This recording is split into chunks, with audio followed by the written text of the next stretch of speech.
I think we're live. We're live. Hopefully. Good evening, adventurers. Hey.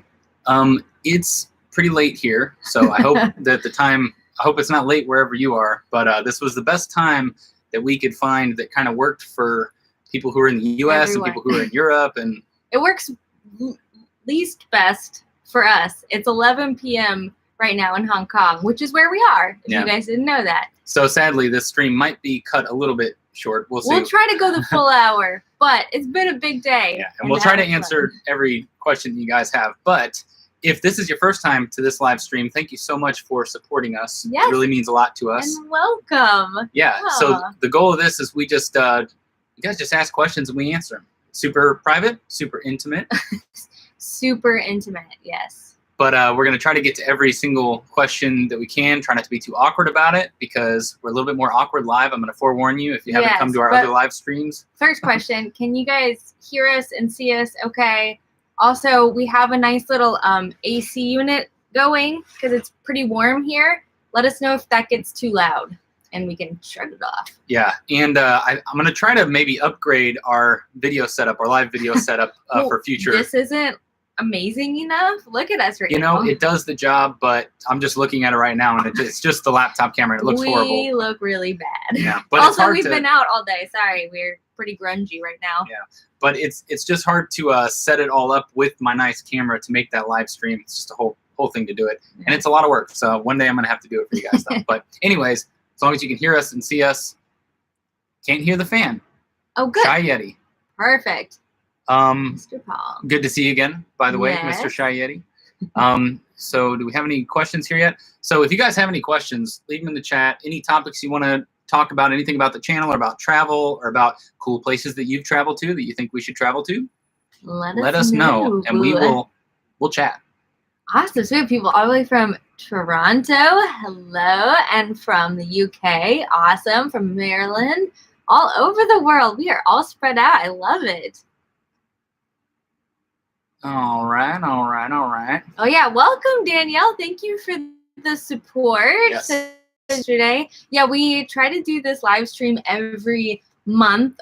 We haven't had great Wi-Fi in a while, though. So we're a little nervous about the Wi-Fi here. Actually, up until this night, it has been dropping out pretty consistently. Yeah. So apologies if that happens. Yeah, hopefully it won't. I'm not sure what happens on YouTube if the connection drops out on these live streams, but I'll try to just reconnect it or something, just refresh the page or something if we just freeze. But hopefully we won't have any problems. Let's see. Okay, do we have any questions? Linda asks, what are you looking for in Australia? Dingoes, wallabies, okay, Tasmanian devil. They're not going to let you into Australia if you keep not with that accent. They're not. No. What are we looking for? The outback? Yeah. Does that sound like an Australian accent to you guys? No, it doesn't. Don't even ask him. Don't respond. Amazing views, I think. Some fun water activities. Food, obviously. Yeah. There's I hear it's known for coffee, or at least that's what a lot of Australian viewers have told us, that the coffee there is the best. So we'll actually be arriving. I think we have our schedule, kind of. I think we're going to start in Sydney. We'll actually be doing a really fun tour all the way up the East Coast and then heading over to the West Coast is the plan. We haven't 100% booked everything, but we'll be there a little early for this feller's birthday. It's at the end of this month. My birthday. You guys have to guess in the chat how old you think I am. If you guys have been watching for a long time, you should know how old I am because we always do this little shtick every time this is maybe we have a birthday. Not the greatest lighting to ask that question, and though I feel like I look a lot older than I actually am. Hey guys, I actually pass for pretty young. I'm sure you guys can tell, but I get carded everywhere I go. We do, except in outside of the U.S. Yeah, except in countries where carding isn't the thing, but in the U.S. they're carding me everywhere. All right, this went off in a weird. To a lot of stuff. Jenna asks, how many miles do you reckon you guys have traveled? Legitimately, I have no idea. That's an interesting impossible question. to guess, but I think maybe more specifically, it might be cool to think about how far we've done for like one road trip or something. Yeah. So, gosh, it would be lots and lots. I was even thinking the other day, it'd be fun to add up like all the bus rides and flights and I don't know, everywhere we've gone via boat and everything, and just count up how many different modes of transportation we've taken. Yeah. That'd be wild. We Well, probably should have started counting that from the beginning. We did a road trip when we first started traveling, when we first started filming, all around the U.S., and that was probably the longest we ever drove. And we did a whole circle. So we started did we start in Missouri? Yeah, we started in Missouri and then went all the way up to New York and down to Florida. All then the way over to San Francisco. Well, all the way up to the San south, Francisco, and then back to Missouri. So and that was the longest whole drive that we've ever done, for sure. Thousands of miles. But we highly recommend, if you're not from the U.S. or even if you are, to do a road trip there, because it's one of the coolest places to road trip. But you got to get off the highways a bit, because those can be a little crappy. Let's see, Seymour. Sorry, we're gonna move a little. We get off on these tangents, but we got to move a little quicker through these questions. Seymour says we're planning a trip to Austin. Yes, I've seen your Austin segments, but was wondering if you had any recommendations for bars and brew pubs. We'll be staying in the same neighborhood that you stay in. Well, if you are staying in East Austin, then you are in great hands. Honestly, I don't think we've been to a bad restaurant or bar over there. All you have to do is go to 6th Street. There's West 6th Street, which is in the downtown area, but then there's East 6th Street, which is like the newer 6th Street. Every time we go there are new restaurants. And one place for sure, if you like pizza, there's a pizza place that we love there called Buffalina. It's Buffalina. No idea what the heck it's supposed to mean, but the pizza there is really good. It's a little expensive though. That's why we don't usually go there when we go to Austin. But it's really yummy. I'm trying to think of what was that brewery that we went to? Oh, we just went to it. I'm just gonna Google it. But on is it 12? Hops and Grain. Check that place out if you like beer. Yeah, but enjoy it. The weather should be awesome if you're going soon. Let's see. Beth Ann. Hey, Beth Ann asks, hi, thanks for the trip about the tip about the I think yeah, was that your picture that I saw where you went to the food truck? If it was, that's awesome. When we get pictures, people send us pictures of them at the places that we went to in our videos. It always blows our minds.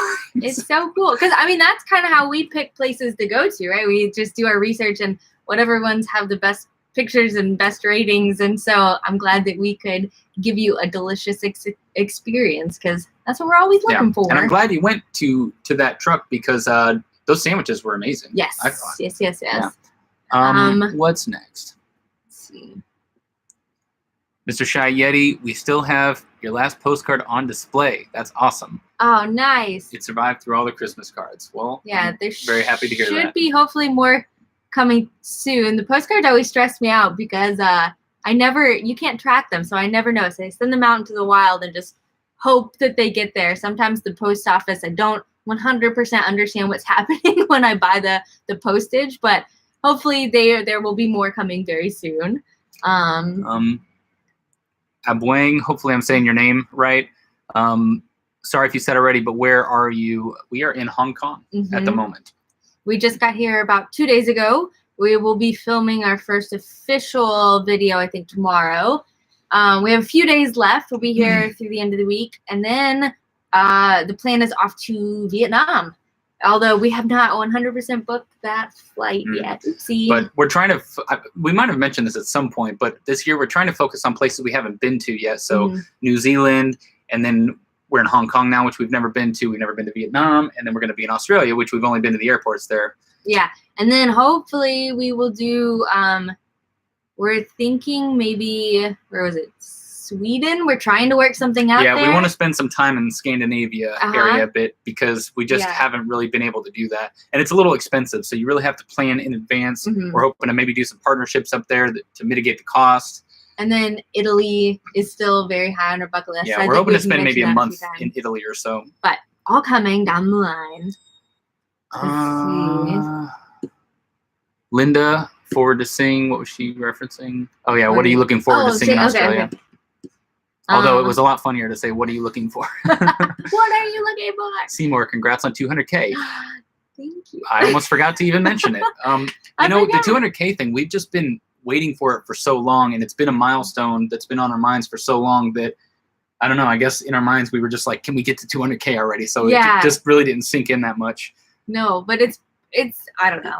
It's a crazy number. It's hard to keep it in perspective because we look at the numbers all the time when we're constantly, comparing today's metrics to yesterday's and trying to grow more, and some days you don't grow so much, and so it's always we're in our heads a lot about it, so it's sometimes hard for us to step back and really like appreciate where we are and how much we've accomplished. And it's a pretty good feeling seeing the number change from like 199,900 whatever to 200,000. That was pretty cool. Seeing it was like, oh, I had a moment where I was like, oh, that is a pretty cool number. And mostly I just wanted to change that little subscribe thing that pops up on our videos to say, I'm always just too lazy to change it. I think the last one was like 100 and something thousand. He was like, oh, should I change it now? I was like, dude, we're going to hit 200K in just like a week. Just wait till we get there so you can do it officially. Yeah, so now it's got a nice even 200,000 on it. And it'll probably stay like that until 300,000. Probably till 1 million, if we're being honest.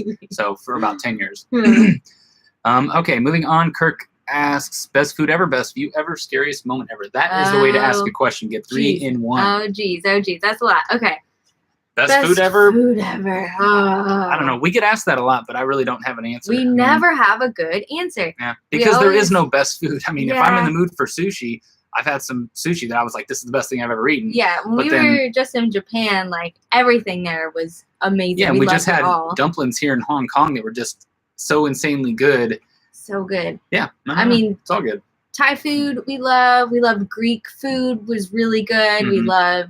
I fell in love with feta in Greece. Yeah. Now I put it in all my salads. It's amazing. Southern barbecue we love back in the States. Barbecue might be my favorite, to be honest. We did a food tour in St. Louis. Yeah. If you haven't seen that, you can check that out. It was ages ago. But we tried barbecue, St. Louis style barbecue rib. They have their own kind of barbecue rib style, but it was so good. Some of the best barbecue I've ever had, and we had a lot of it in Texas, and they're kind of known for having the best barbecue, but I don't know. But then like Mexican food in Mexico, it's all like I don't know. It's just all too good. Best view ever. That's a good question. Best what view is the ever, best view? I would say probably like Alaska Glacier, when we hiked to the glacier in Alaska. Hiking when we went to Austria, it's been like years now, and we went and rode a mountain coaster, but right after that we did a hike. Our first like experience with the Alps, I would say that really stuck with me for views. Yeah, we were in Switzerland recently, and then when we went outside of Zurich, it was just we went to Mount Titlis, I think was the name of it. But those views were just.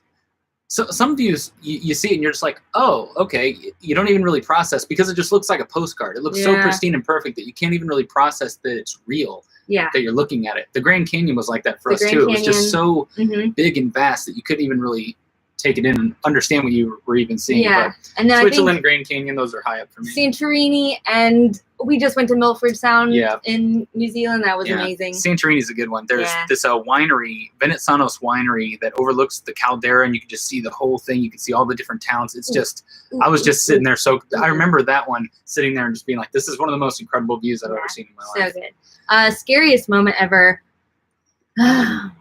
We've had a lot of little moments where you think someone's trying to mess with you or probably rob Cuba might have been. That one was really scary. That one, there's a lot to explain there, and I don't think we really explained it in the video. I'll tell you what, if we meet any of you in person, ask us about the Cuba experience, and we'll explain it to you. It's a little too much to explain here, but we had some weird situations in Cuba that we weren't filming at the time. We haven't had too many scary situations. We almost got robbed in a park in Berlin. That I think we were filming. That was scary. But like 4 guys came running after us. That was one where we like literally were running away from the people, but nothing happened, so that's good. I guess. It was in a park, so everyone disappeared, and all of a sudden these guys showed up, and I could tell immediately what was happening. So we just turned and ran the other way, and they started chasing us, and then eventually they gave up because we ran into other people, But that was pretty scary. It was scary.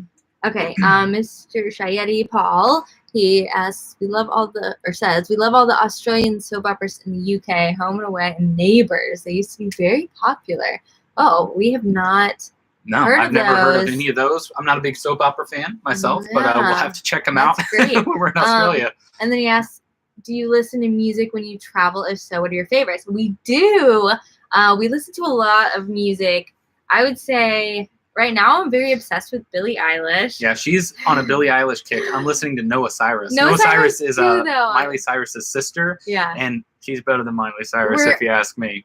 We're into better than Miley Cyrus. We're in a big pop kick right now. But yeah, we listen to all kinds of music. So I got into, everyone was just talking about Kendrick Lamar, and it just wasn't working for me. But then I started to listen to it more and more, and there was a spot there where I was just listening to so much Kendrick Lamar. And then I never got into it, but like Post Malone. We've been into. And like Purity Ring and Churches are probably two of our all-time favorite bands. Yeah, I'll tell you one thing that is probably our favorite ever that we've been listening to for a couple years. It's this guy. He's got this stage name called Don Golden. So DAWN, Don, and then Golden, GOLDEN. But look him up. You might not like it. It's a little kind of sad and dreary, but his lyrics are really, really smart, and they're not. It's nothing that'll like blow your mind, but it's just so emotional, raw. I guess. Yeah, raw, something like that. His lyrics are just raw. That's how I would describe it. But if you like that kind of melancholy type of stuff, you can just chill out to that. Yeah. And that's been one of our favorite things. Yeah.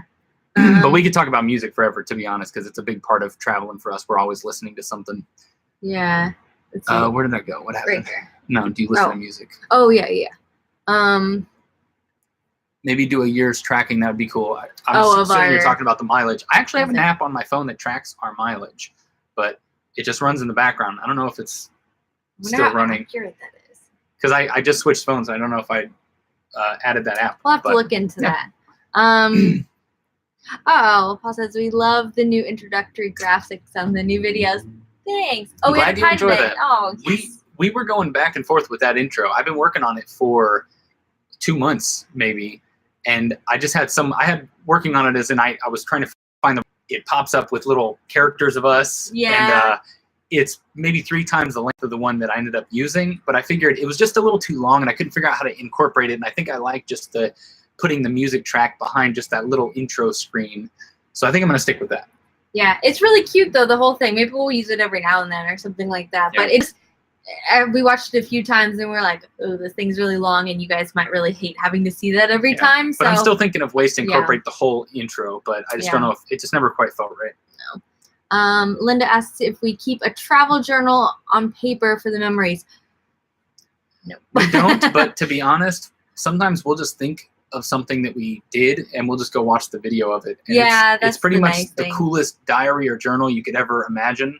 And that was a big thing that kept us going when we first started filming, because obviously for the first year or longer, there was hardly anybody watching. Yeah. So we were just excited to be able to relive it and to have this archive of all the cool stuff that we've done. So now we'll go back and watch all kinds of random videos just when something pops in our head and we want to kind of relive it. Yeah, and it's a pretty cool thing to be able to do. We have a lot of photos like on our phone and Instagram and all that stuff, and that's a nice way to go back and relive those memories. But we don't typically write things down. Bethan says, yes, it was our photo. Yeah, I remember that one. Thanks for sending that through. I'm glad you guys enjoyed that food stall, because those sandwiches, I'm thinking of the video. I remember it was really messy. It was when those pigeons came up. Oh, yeah. And it was so good, but so ripped it apart. Yeah, but man, so good. It's totally worth it.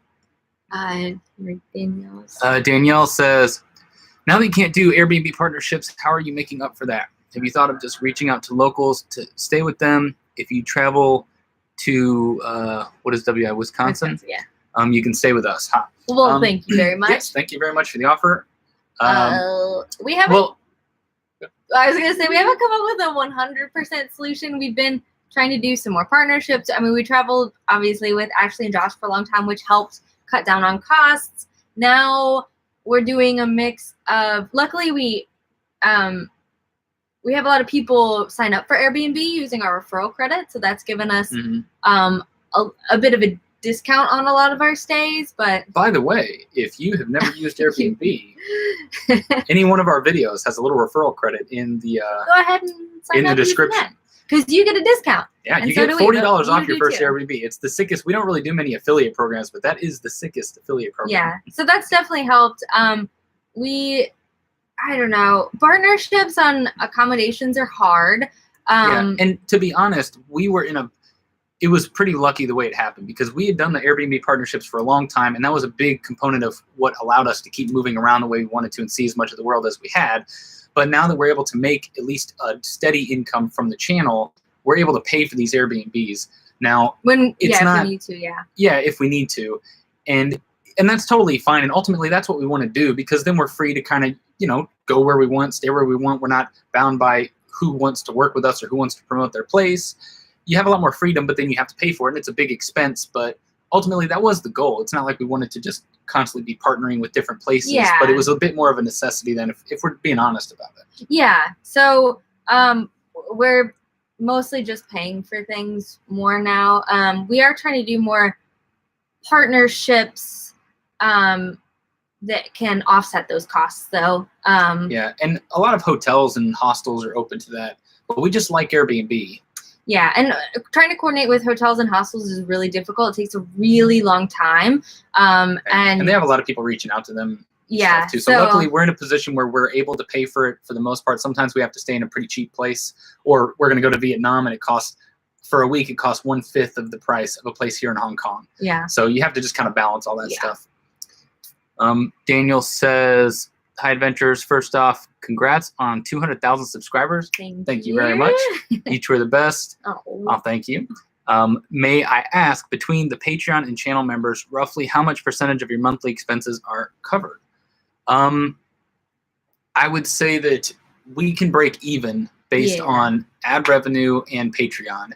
And that's been an amazing situation to finally be in, because that's what we dreamed of when we started this. And it took 3 years to get to that point. Yeah. So we started traveling when we had saved up a little bit into savings. Eric was working. We were both working full time at like the very first month, and then I left, and then Eric was working at one company, and I was moving around a lot, doing a lot of contract jobs, all kinds of stuff.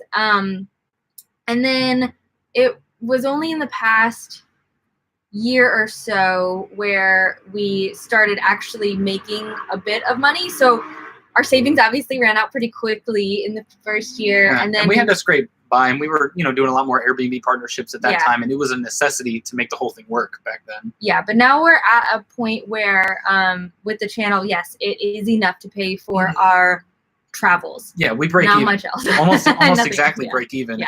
But that's why we're trying to we don't want to do too many partnerships, but we're trying to be more selective about the partnerships, work with brands that we can get excited about, things that we think you guys are actually going to like, that isn't just going to feel like an ad. Yeah, like fun tours and stuff like that you guys can actually do yourselves, and we can show off to you. Yeah. That kind of stuff. That's what we're trying to do more. I've been working with tourism boards to show off cities. Yeah.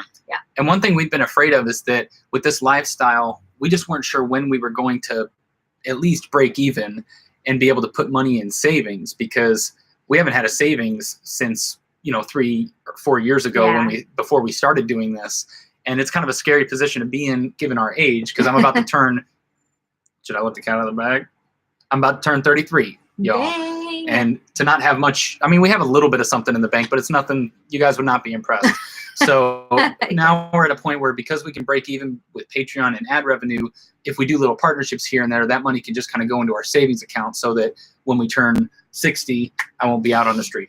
Yeah, that's what we're just trying to be more responsible adults. And luckily YouTube is allowing us to get there now. Yeah, and really we look at the channel as a business as well as this personal endeavor. It's kind of weird, because you have to look at it as a business, but also you can't be too business minded, because you're building an audience, and it's ourselves or the product. So yeah, and it's a balance to strike, and it's pretty hard. Yeah, exactly. Anyway, we can talk about that for a while. We're gonna move on.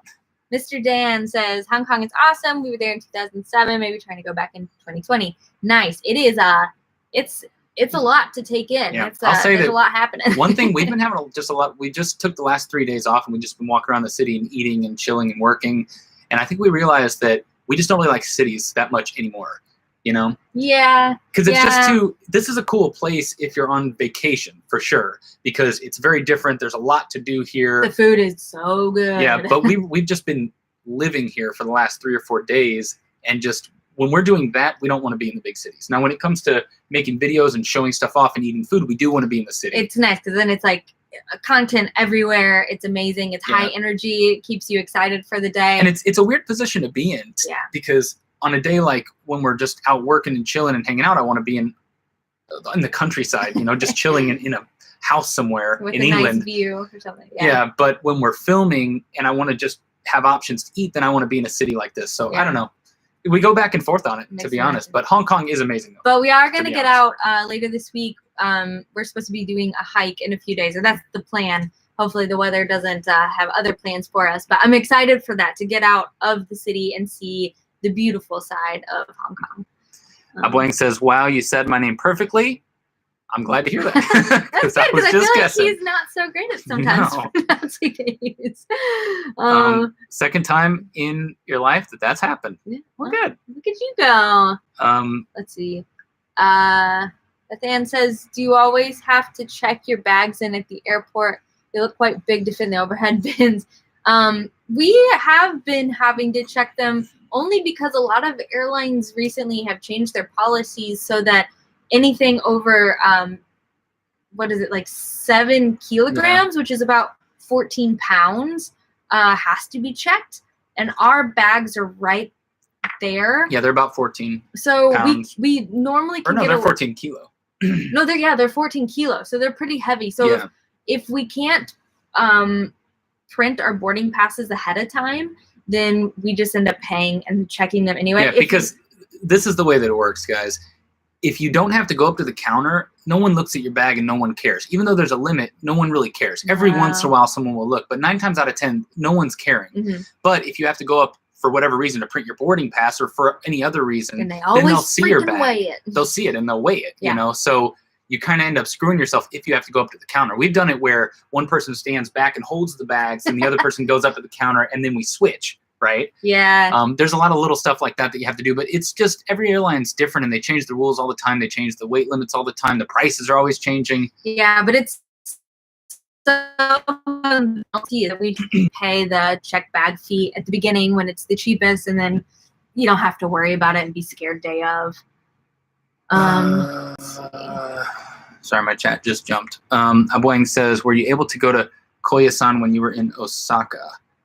I guess not. No, because we didn't have that much time in Osaka. No days there at this time because we wanted to get to Hiroshima and see that. Yeah. Because it was our first time going there. So Yeah, because we had been to Osaka before, but yeah. there's still so much to see in Japan. I mean, we've barely we didn't- scratched the surface. Yeah, of we had Japan.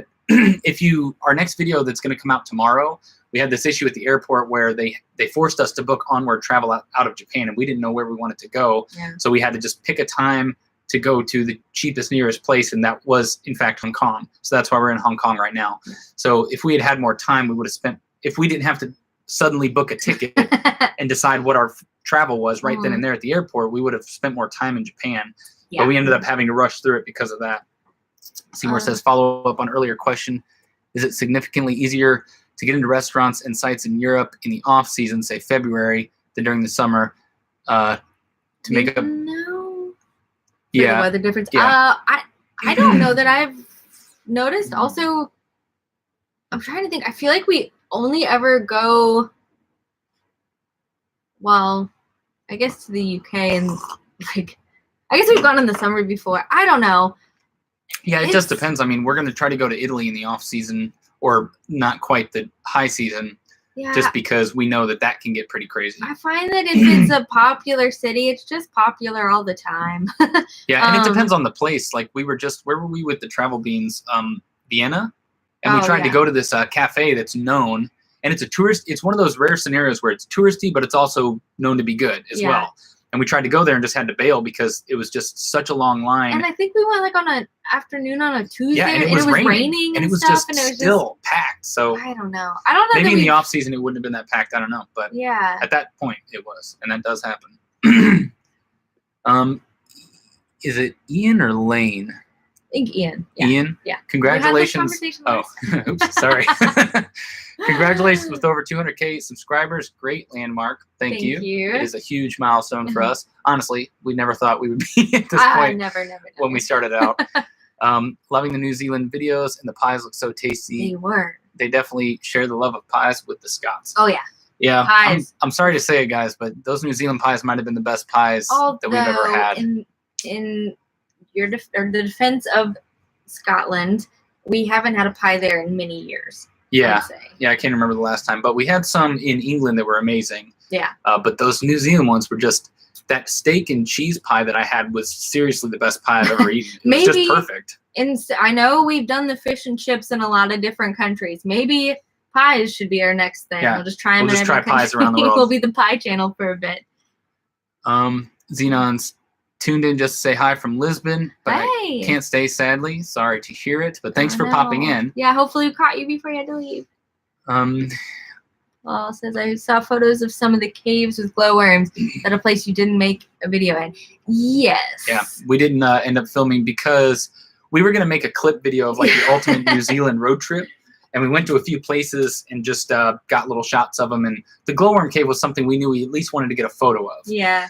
But we didn't end up, we decided not to make that video for various reasons. But the glowworm cave was more of a photo mission for me anyway, because I wanted to just, I'm not very good at low light photography. I haven't had much experience with it. So we went to that cave and I was able to just set up my camera, and we were there had the whole thing to ourselves for like an hour. Yeah. And I was able to set the camera up and take all these different shots, move the light sources around, and was really happy with how it turned out. And I learned a lot from it. So it ended up just being more of a photo mission. And that's what I wanted out of it anyway. And it was impossible to film, you guys. I got some shots from it and you can't see anything. Yeah, you really It's too dark. can't. At least not with our equipment. It was kind of Yeah, sad. because when you're in there, your eyes adjust to it and it just looks like this dark night sky. Yeah. But when their camera's pointing at it, I was adjusting my settings like crazy and just could not get it to focus right. Couldn't get it. You would just see little dots and it didn't look that epic. So really the photo was the best way to show off what it kind of looked like in person. But I hope you guys did enjoy the photo. If you haven't seen that, head over to our Instagram and you can check that out. Danielle, again, I love the music you play in your videos. It sounds the same. Who is that? I know the artist you're probably thinking of. I actually use, in a given video, I might use 5 or 6 different artists. And mostly it's this guy named David Cutter. He's on SoundCloud and on Bandcamp, but his stuff, I think Casey Neistat uses him, but I don't even watch Casey Neistat, so I didn't know that. But I just fell in love with his music because I think his vibe just fits the playful vibe of our videos. Yeah. So I always, if I can't find anything else, I'll always kind of go to his archive, and he has a ton of great songs.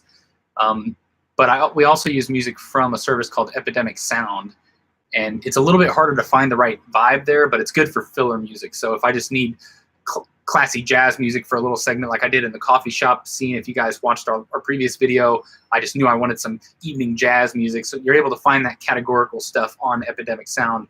But in general, I just use artists from SoundCloud, and David Cutter is probably the guy that you're thinking of. He's in most of our videos. Thanks for the music recommendations. I'll check those out. I hope you do. Don Golden, can't tell you enough. He is very good. Yeah. So Ian's saying, still catching up with older videos and saw the 14-hour flight from Singapore to London. Oh, that was a big. What are your worst experiences on board, and how do you recover from jet lag? We don't recover from jet lag. We just die. We've gotten better at it, though, to be honest. Well, I remember when we first started traveling back in like 2012.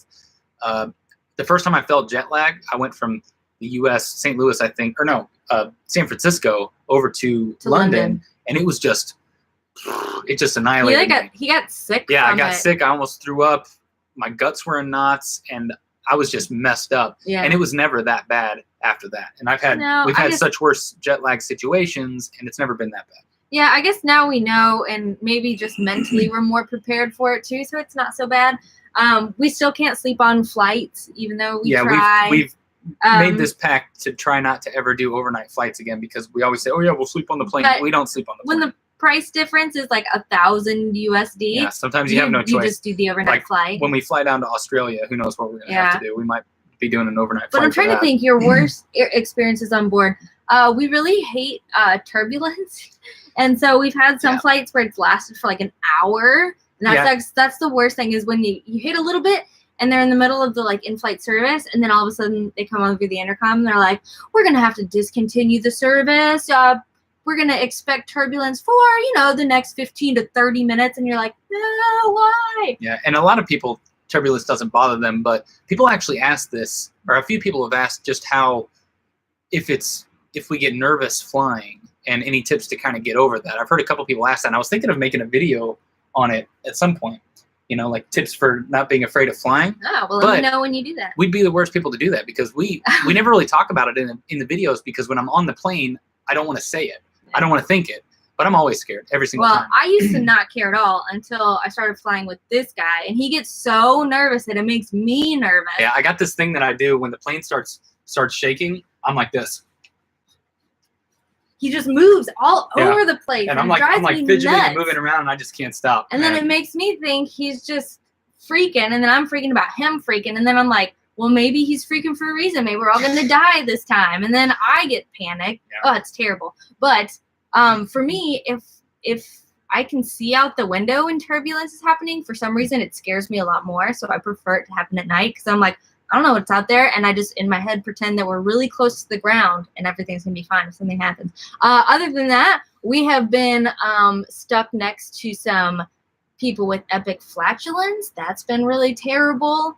I don't know what it is about flights and gas, but people just have no shame. They can't hold it in. Yeah. And yeah, that's right. Sometimes it's so bad. It's just the whole. I mean, we said it when we flew to Hawaii. I think after the flight we mentioned it, but it was just nonstop for hours, just constant, right in your face. It's horrible. We've had people when you're like, you get sat next to somebody in a 3-person row for like an overnight flight, and they're like this the whole time, and then falling asleep like this. All these people think that they own the armrest, all right? And I get into the first thing I do is I let them, I let it sit there, because in my mind, I think, well, you use it a little bit, I'll use it a little bit, maybe I'll move my arm here, you'll put yours in the front, we'll kind of share it. But they just do this. Like they own the whole armrest, they own the seat. And then they fall asleep on you, and it's weird, and it's awkward. Yeah, they do this thing. They'll fall asleep, and they'll go like this. So we've had those. But other than, okay, I get it. Other than that, we haven't had too many bad experiences. No, like, canceled flights, no lost luggage recently. We've actually been really lucky. We've never missed a flight. Yeah, never missed a flight. It will happen though, so keep watching.